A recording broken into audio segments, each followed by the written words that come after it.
Let's talk about like 10 years old. You meet 50 Cent. What you call him again? Boo Boo. Boo Boo. Let's talk about that. I want to hear, how did you meet? How did you guys even end up just growing up together? We was on the same block, same neighborhood, basketball courts. We had a thing in the hood called the Mountains. It was big dirt mountain hills. Basically, a construction company just left them there, and those became kind of our playground where we would ride our bikes and just hang out and chill. There was a boxing ring area over there where he started doing his boxing thing, and neighborhood people just joined forces. And Boo Boo used to play basketball. Besides the hustling thing, he used to play basketball. Was he good? Wouldn't you like to beat me? When he wanted to be, but when could he beat you? I wouldn't say that. I want to be real. Like, I like to get to it. Man, he can hoop, but. I took hooping very seriously. We had a crew of people that just hoop. Boo Boo would come out there and hustle and hoop. But if it was time to get to it, we could be in the middle of the game. He'd be like, I'll be back, y'all. I'd be like, hold on, Boo Boo, we ain't done with the game yet. He'd be like, I'm done with the game.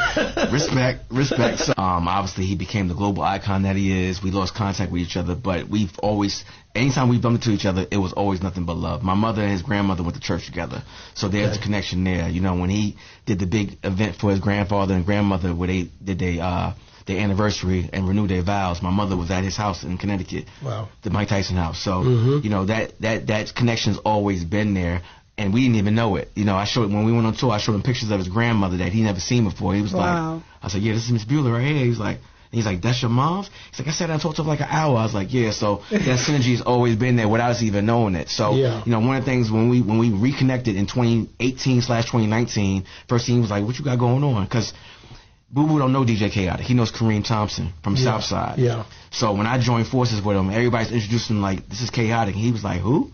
He's like, that's Kareem from the neighborhood. And when we joined forces, he's like, you're a radio DJ now? I was like, yeah. I was like, I've been grinding. He's like, you must be good if they bring you to me.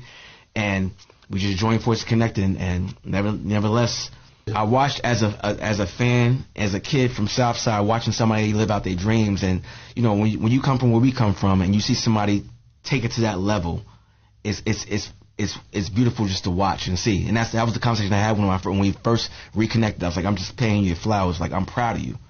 I know where we come from. I know what you've gone through. I'm proud of you. Like, was it before Get Rich or Die Trying that you knew that he was gonna go? Nah, mixtapes. I knew he was out of there. Yeah, he had the streets on lock already. So you would know that because you're from up there. Correct. That's why I wouldn't know that. He had the mixtape scene on lock. Like his mixtapes was moving like hotcakes. Like you wanted a G Unit mixtape.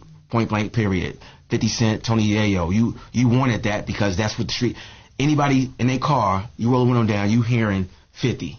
Yeah. And he's had it. So it was one situation where, despite the enemy being busy and trying to block him any kind of way, the situation when he got shot, all that good stuff, when you being led by a higher power, and you got a praying grandmother and a praying grandfather and angels watching over you, his blessings were going to unfold sooner or later. And from 97 to 2003 is when this mixtape was going, and he finally got the deal, and he went crazy. Obviously, him and him hooked up, and he became the megastar that he is. Wow. And you was like, damn. I'm like, that's my brother.